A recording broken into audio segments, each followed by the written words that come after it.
Hello दोस्तों। हम देख रहे हैं कि ऑक्सीजन अभी ज़्यादा ही कुछ डिमांड में है। हमको सही में हवा को खरीदना पड़ रहा है जो कि ऑलरेडी फ्रीली अवेलेबल है। चलिए उसको समझते हैं। जो एटमॉस्फेरिक एयर होता है जिससे हम सांस लेते हैं वो नॉर्मल हवा होता है। It is a mixture of gases. इसमें ऑक्सीजन भी होता है, नाइट्रोजन भी होता है, आर्गन होता है। इसमें कुछ पार्टिकल्स होते हैं, डस्ट पार्टिकल्स होते हैं। इसमें हमारा कार्बन डाइऑक्साइड होता है, इसमें हमारा मॉइस्चर होता है, वाटर कंटेंट भी होता है। It is a mixture of number of things. Okay, जब हम हेल्दी होते हैं तो हमारा जो ये 21% का ऑक्सीजन होता है जो हवा में शामिल होता है, ये हमारे लिए काफ़ी होता है क्योंकि हमारा जो लंग्स है वो काफ़ी होता है कि इसको हम फिल्टर आउट करके हमारे बॉडी में यूज कर पाए। लेकिन हम जब बीमार पड़ते हैं, इस कोविड के सिचुएशन में ही देख लीजिए, हम ठीक से सांस नहीं ले पाते, हमारा जो लंग्स होता है वो ठीक तरह से काम नहीं कर पाते, ये अपना 100% एफिशिएंसी में काम नहीं कर पाता है। तब हमको जरूरत होता है ऑक्सीजन सिलेंडर। इसी को हम बोलते हैं मेडिकल ग्रेड ऑक्सीजन। अब ये मेडिकल ग्रेड जो ऑक्सीजन होता है, इसमें ऑक्सीजन का मात्रा 99% या फिर 100% ऑक्सीजन होता है। हम इसको बोल सकते हैं एकदम प्योर ऑक्सीजन। अब इस एटमॉस्फेरिक ऑक्सीजन से मेडिकल ग्रेड ऑक्सीजन तक की जो जर्नी होता है वो एक इंडस्ट्रियल प्रोसेस के थ्रू तय होता है। इसी इंडस्ट्रियल प्रोसेस का जो खर्चा आता है, हम उसी को पे करते हैं ऑक्सीजन को खरीदने के लिए। चलिए आप समझते हैं कि ये जो इंडस्ट्रियल ग्रेड ऑक्सीजन होता है, ये कैसे प्रोड्यूस किया जाता है ऑक्सीजन। बेसिकली ये इंडस्ट्रियल प्रोसेस में जो रॉ मटेरियल यूज होता है ऑक्सीजन को प्रोड्यूस करने में, वो हमारा हवा ही होता है। जाहिर सी बात है कि हमको हवा से ऑक्सीजन मिल रहा है तो इसका रॉ मटेरियल भी हवा ही होगा। अब ये चैलेंज होता है इंडस्ट्रियल प्रोसेस में कि जो इसमें जो बाकी कॉम्बिनेशंस होते हैं, बाकी कॉन्स्टिट्यूएंट्स होते हैं एयर में जो अभी भी पहले बताया था कि वाटर होते हैं, डस्ट पार्टिकल्स होते हैं, नाइट्रोजन होते हैं, आर्गन होते हैं, अदर गैसेस होते हैं, इसको ऑक्सीजन से कैसे अलग किया जाए। बस इसी प्रोसेस के थ्रू इसको अलग किया जाता है टू गेट 100% प्योर ऑक्सीजन। अब समझते हैं कि इसको कैसे अलग किया जाता है। रॉ मटेरियल यानी एयर को जब पास किया जाता है कि एयर फिल्टर के थ्रू, यहां से निकलता है डस्ट फ्री एयर। डस्ट को यहां से निकाला जाता है। अब इसी डस्ट फ्री एयर को कंप्रेस किया जाता है। जब हम एयर को कंप्रेस करते हैं, यहाँ पे फ्रिक्शन जनरेट होता है। अब यहाँ पे फ्रिक्शन जनरेट होता है तो क्या होता है कि ये हवा गर्म हो जाता है। ये वार्म कंप्रेस्ड एयर में कन्वर्ट हो चुकी है। अब इस वार्म कंप्रेस्ड एयर को हमको ठंडा करना होता है पासिंग थ्रू एक कूलिंग यूनिट।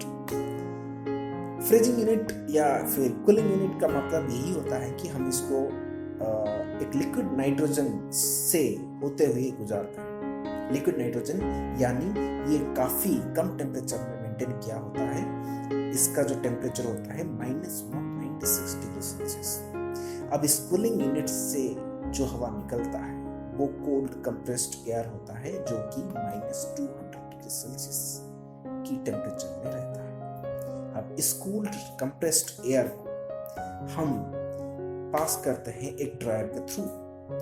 अब इस ड्रायर में मॉइस्चर का कंटेंट और कार्बन डाइऑक्साइड अलग किया जाता है। अब ये बन चुका है प्योर एयर। इस प्योर एयर को हम एक एक्सपांशन यूनिट से होते हुए एयर डिस्टिलेशन कॉलम से निकलते हैं। अब इस एक्सपांशन यूनिट से निकलता हुआ जो एयर होता है वो लिक्विड फॉर्म में होता है। हम इसको बोलते हैं लिक्विफाइड एयर। जब किसी गैसियस फॉर्म यानी एयर उसको हम कंप्रेस करते हैं, गैस को हम जब कंप्रेस करते हैं और उसका जो टेम्परेचर होता है उसको हम कम कर देते हैं, when we cool down the temperature of a gas, it will convert back to your liquid form. यहाँ पे भी वही हो रहा है कि हम इसको जब कूलिंग यूनिट से होते हुए कंप्रेस करके हम निकालते हैं, ये एट -200 डिग्री सेल्सियस पे अब लिक्विफाइड एयर में कन्वर्ट हो चुका है।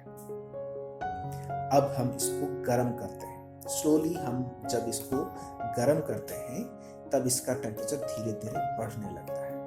At -196 degree Celsius nitrogen will evaporate. या फिर इसका जो गैसेस फॉर्म होता है इसको हम निकाल देते हैं, क्योंकि नाइट्रोजन का बॉइलिंग पॉइंट होता है -196 डिग्री सेल्सियस। इसके बाद बारी आता है हमारा आर्गन का।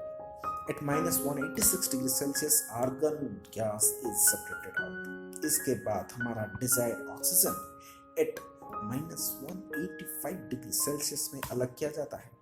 अब यही ऑक्सीजन होता है जो कि 100% प्योर होता है, और इसको हमें स्टोर किया जाता है, हमारा स्टोर किया जाता है क्रायोजेनिक ऑक्सीजन सिलेंडर में, और इसी को ही भेज दिया जाता है हॉस्पिटल यूज के लिए। अब समझते हैं कि इस ऑक्सीजन को जो स्टोर किया जाता है वो किस तरह की कंटेनर्स में स्टोर किया जाता है। ऑक्सीजन को जब स्टोर किया जाता है इसको बोलते हैं cryogenic oxygen cylinders. Cryogenic oxygen cylinder मतलब ये क्रायोजेनिक एक प्रोसेस होता है। Cryogenics is a basic physical phenomena where we are maintaining a temperature below -150 degree Celsius. अब ये लिक्विड ऑक्सीजन जो होता है इसका बॉइलिंग पॉइंट होता है -185 डिग्री सेल्सियस। तो इसको लिक्विड में रखने के लिए हमको जो टेम्परेचर चाहिए होगा वो बिलो -185 डिग्री सेल्सियस होता है। इसीलिए इसी प्रोसेस को हम बोलते हैं क्रायोजेनिक ऑक्सीजन सिलेंडर। ठीक है, तो हम यहाँ पे और एक सवाल उठता है कि हम ऑक्सीजन का लिक्विड फॉर्म ही क्यों चाहिए हम इसको गैसेस फॉर्म में भी रख सकते हैं। नहीं, why we prefer the liquid form of oxygen is the basic reason is हमको ऑक्सीजन चाहिए तो है, लेकिन कम से कम स्पेस में ज्यादा ऑक्सीजन स्टोर हो सके तो इसका एफिशिएंसी ज्यादा, इसीलिए हम लिक्विड फॉर्म को प्रेफर करते हैं। And it is easy to carry the containers, और ये काफी ज्यादा देर तक भी लास्ट करता है, और हमें वही चाहिए होता है। जब हॉस्पिटल में ऑक्सीजन सिलेंडर का यूज किया जाता है तो ये ज्यादा देर तक चले और कम से कम स्पेस में ज्यादा ऑक्सीजन अवेलेबल हो पाए। अब तो गया ये स्टोरेज का पार्ट। हम जब इसको प्रोड्यूस कर देते हैं, स्टोर कर चुके हैं, इसके बाद हम इसको ट्रांसपोर्ट करना होता है फ्रॉम द इंडस्ट्री और the oxygen plant to the hospital. तो अब ये हजारों लाखों माइल कभी कभी इसको तय करना होता है, कभी कभी इंटर स्टेट या फिर इंटर डिस्ट्रिक्ट या फिर इंटर कंट्री भी कभी कभी इसको ट्रांसपोर्ट किया जाता है। तो इसका सेफली ट्रांसपोर्ट हो पाए, और सबसे ज्यादा जरूरी इंपॉर्टेंट जो चीज होता है वो होता है कि टाइम, कम से कम समय में इस ऑक्सीजन को प्लांट से हॉस्पिटल तक सेफली लिया जा सके।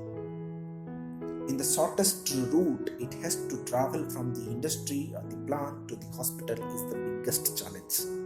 तो इसीलिए हमारे जो गवर्नमेंट है वहाँ पे उसी लेवल पे हमें कुछ स्पेसिफाइड पाथ या फिर रूट फिक्स किए गए हैं, जिसको बोलते हैं ग्रीन कॉरिडोर। इसमें ना आपको ट्रैफिक मिलेगा, ना कि टोल मिलेगा। विदाउट एनी हैसल और any obstacle it can travel, the vehicles can travel. तो स्मूथली कम से कम समय में ये ट्रैवल हो सकता है। इसमें ज़्यादातर केस में ये देखा जाता है कि कोई पुलिस का व्हीकल या फिर आर्मी का व्हीकल इसको एस्कॉर्ट करके लिया जाता है। ये इमरजेंसी केसेस में ही पॉसिबल होता है। और भी कई तरह के इमरजेंसीज होते हैं जिसमें कि हमारा ग्रीन कॉरिडोर का इस्तेमाल किया जाता है।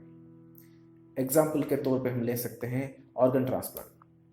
डोनर से ऑर्गन लेके रेसिपिएंट तक जो जर्नी होता है वो कम से कम समय में और सेफली इन ग्रीन कॉरिडोर का इस्तेमाल करके लिया जाता है। ये था कुछ इन्फॉर्मेशन हमारा जो अभी फिलहाल रिसेंटली चल रहे हैं न्यूज़ में।